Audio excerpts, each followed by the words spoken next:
Fala, nação atleticana, tudo bem com vocês? O meu nome é Luiz, sejam bem-vindos ao canal Palavra do Atleticano.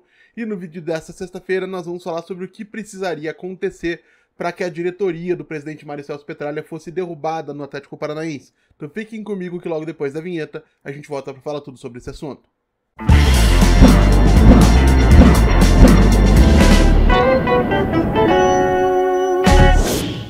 Então vamos lá para o tema do vídeo dessa sexta-feira, pessoal, porque uma das coisas mais recorrentes nos últimos dias aqui no canal Palavra do Atleticano são comentários pedindo a renúncia ou o afastamento da diretoria encabeçada pelo presidente do Conselho de Administração do Atlético Paranaense, Mário Celso Petralha, e pelo diretor financeiro, Márcio Lara. Mas o que precisaria acontecer para que eles fossem efetivamente afastados? Eu me faço essa pergunta, ou me fiz essa pergunta, tive o cuidado de ir até o Estatuto Social do Atlético Paranaense, ler esse documento, fazer as anotações necessárias para poder trazer essas informações para vocês. Para quem tiver curiosidade, vou deixar o link com a via do Estatuto Social disponível no site do Atlético Paranaense, então é um documento oficial, para que vocês possam ler e tirar alguma dúvida que vocês tenham aí durante o vídeo, tá? E antes de mais nada, é importante que o torcedor entenda como é que está estruturado internamente o Atlético Paranaense. Existe o órgão mais amplo, que é a Assembleia Geral de Sócios, né, composta por todos os sócios com direito de voto, que são sócios maiores de 18 anos, adimplentes com as suas obrigações financeiras, ou seja, com os pagamentos em dia, e com mais de 3 anos de associação ininterrupta, ou seja, que você tem que ter sido sócio de maneira contínua dos últimos 3 anos, tá? Está lá no artigo 42 do Estatuto Social. Existe o Conselho Deliberativo, que é responsável pela tomada da maior parte das decisões importantes do clube, formado por entre 150 e 300 conselheiros eleitos dentre os sócios existentes na Assembleia Geral. Tá? Depois de eleito o Conselho Deliberativo, existem 3 outros órgãos que precisam ser preenchidos. A Câmara de Ética e Disciplina, que vai julgar qualquer aí divergência entre os sócios, né? Divergências, problemas, brigas, enfim, tudo aquilo que o Estatuto entende como infrações disciplinares, e a Câmara de Ética e Disciplina ela é composta por 6 membros, 6 efetivos e 3 efetivos e 3 suplentes, eleitos dentre os conselheiros do Conselho Deliberativo. O Conselho Fiscal, que é o órgão de fiscalização interna do clube, também tem 6 membros, também são 3 titulares e 3 suplentes, e também são eleitos entre os membros do Conselho Deliberativo, tá? E, finalmente, a gente tem o Conselho de Administração, ou Conselho Administrativo, que tem 3 a 9 membros, sendo que existe obrigatoriamente um presidente, um primeiro vice-presidente e um segundo vice-presidente. E abaixo do Conselho Administrativo a gente tem a diretoria executiva, são diretores profissionais, existem 5 diretorias, sendo o diretor superintendente, diretor financeiro, diretor de patrimônio, diretor esportivo e um diretor jurídico, sendo que os cargos de diretor esportivo e diretor jurídico não são de preenchimento obrigatório, ou seja, são 5 cargos e somente 3 deles precisam estar preenchidos a todo momento. O que o Petralha é do Atlético Paranaense hoje? O Petralha no Atlético Paranaense hoje é presidente do Conselho de Administração, que conta também com o Luiz Alberto Custer, que é o primeiro vice-presidente, o José Lúcio Glombi, o segundo vice-presidente, e o Henrique Gaed, que é membro do Conselho, não tem um título efetivo, que é o líder do Movimento Atlético de Novo, né, que articulou uma oposição ao Petralha nas últimas eleições, mas que acabou se juntando à chapa do Petralha em troca aí de alguns cargos, imagino que entre eles o cargo do próprio Gaed no Conselho de Administração. Entre os aliados mais conhecidos do Petralha estão também o Agnaldo Coelho de Farias, que é presidente do Conselho Deliberativo, e o Márcio Lara, que é diretor financeiro, né, faz parte da diretoria executiva nomeada pelo Conselho de Administração. Quem é que tem poder para afastar o Petralha do cargo de presidente do Conselho de Administração? É o Conselho Deliberativo, que está lá no inciso 2º do parágrafo único do artigo 77 do Estatuto, poderá excluir membro do Conselho Administrativo por decisão não motivada, ou seja, o Conselho Deliberativo pode excluir, demitir, entre aspas, diretores, né, membros do Conselho de Administração, sem sequer precisar justificar a sua decisão. Basta que eles queiram que sejam assim, que eles entendam que seja melhor. Agora, como é que isso aconteceria, tá? Por uma reunião extraordinária do Conselho Deliberativo, que pode ser convocada ou pelo presidente do próprio Conselho Deliberativo, ou a pedido de no mínimo 2/3 dos membros do Conselho Deliberativo. Está lá na linha A do inciso 2 do artigo 54 do Estatuto. E como é que essa reunião é convocada? É mediante a publicação de um edital. O edital ele deve constar qual será a pauta discutida na reunião, o local onde ela acontecerá, assim como a data e horário da primeira e da segunda chamadas, sendo que a segunda chamada sempre 30 minutos após a primeira, tá? Esse edital ele tem que ser afixado uma cópia nas dependências do clube e ele tem que ser publicado uma vez em um jornal de grande circulação na cidade de Curitiba, tá? Sendo que entre a data da convocação e a data da reunião propriamente dita tem que existir um intervalo mínimo de 7 dias. Ok, fizemos tudo isso, vamos para a reunião, como é que ela acontece?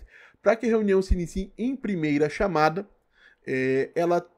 precisam estar presentes metade dos membros efetivos do Conselho Deliberativo. Em segunda chamada, ou seja, 30 minutos depois da primeira, a reunião inicia obrigatoriamente com qualquer número de presentes. Quem é que preside a votação, quem é que preside essa reunião? É o presidente do Conselho Deliberativo. Na falta dele, o primeiro vice-presidente, na falta do primeiro vice-presidente também o segundo vice-presidente, e se nenhum deles aparecer, quem comanda a reunião, quem preside a reunião, é o conselheiro mais idoso presente nessa reunião, tá? Está lá no estatuto também. Vamos ver aqui. Não é permitido voto por procuração, ou seja, o conselheiro precisaria votar presencialmente, está lá no artigo 1º do artigo 50, no parágrafo 1º do artigo 57. Quem dirige a reunião é o presidente, que eu acabei de mencionar, e a votação, depois de instaurada, é decidida por maioria simples dos membros presentes, ou seja, vamos supor que tenha 99 pessoas presentes na votação para a destituição do Petralha, nessa nossa votação hipotética.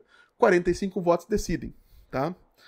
E vamos supor que tudo isso aconteceu e o Petralha foi deposto. Quem assume o cargo no lugar do Petralha? O primeiro vice-presidente do Conselho de Administração, que nesse caso é o Luiz Alberto Kuster. Na falta se por acaso for deposto o Petralha e o Kuster, assume o segundo vice-presidente, que é o José Lúcio Glombe. Se ele for deposto junto, assume o presidente do Conselho Deliberativo, né? Que é o próprio Agnaldo Coelho de Farias, que também é um aliado político de longa data do Petralha. Agora, vamos supor que tudo isso aconteceu e Agnaldo assumiu o clube. Evidentemente, ninguém está satisfeito, é o mesmo grupo político do Petralha. Ou vamos supor que o Agnaldo Coelho de Farias está dificultando a instauração desse procedimento, tá, enfim, trabalhando contra, e a gente precisa tirá-lo de lá também. Como é que isso acontece?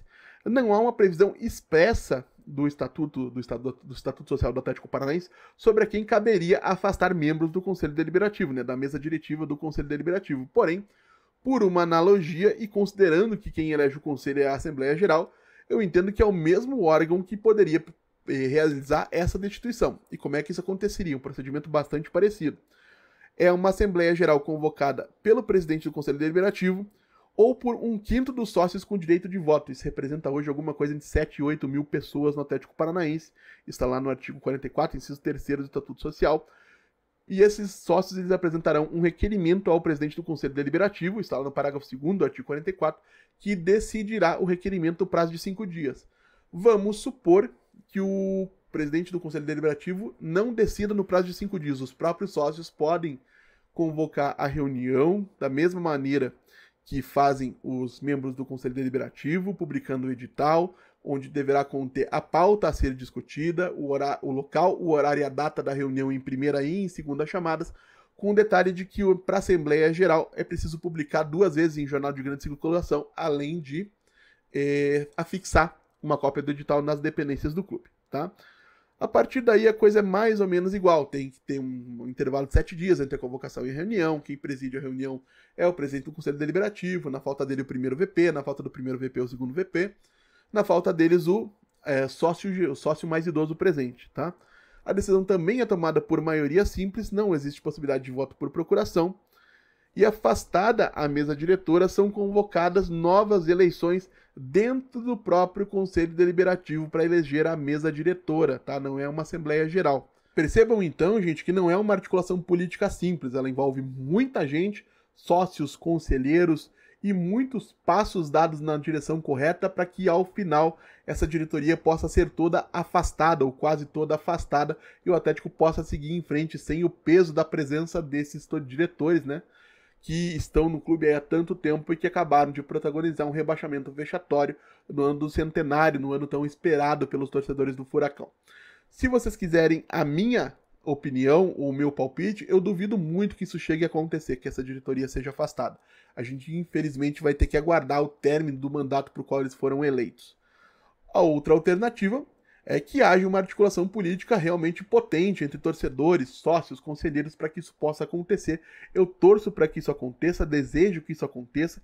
Acho que o Petralha tem que se afastar o mais rapidamente possível, inclusive pelos problemas de saúde que tem sim sido um elemento dificultador aí na condição do clube no dia a dia, tem sim atrapalhado e o Atlético tem perdido agilidade na tomada de decisões por conta disso.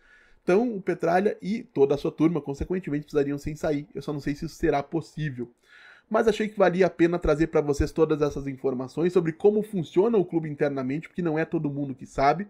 Quero saber também a opinião de vocês. Gostaram desse tipo de conteúdo? Não gostaram desse tipo de conteúdo? Vocês têm alguma dúvida? Tem alguma coisa que eu não deixei claro? Deixem aí nos comentários, eu vou ficar bem atento para poder responder quem tiver algum tipo de questionamento. E quero saber também a opinião de vocês. Petralha e a turma precisam realmente ser afastados, precisam renunciar? O que vocês acham? Deixem aí nos comentários, como sempre digo aqui, eu leio todos. E se você está chegando agora, eu vou pedir que você deixe seu like, se inscreva no canal, compartilhe o conteúdo em redes sociais. A gente volta a falar do Atlético Paranaense amanhã aqui no canal Palavra do Atleticano. Muito obrigado mais uma vez pela atenção de todos e até a próxima.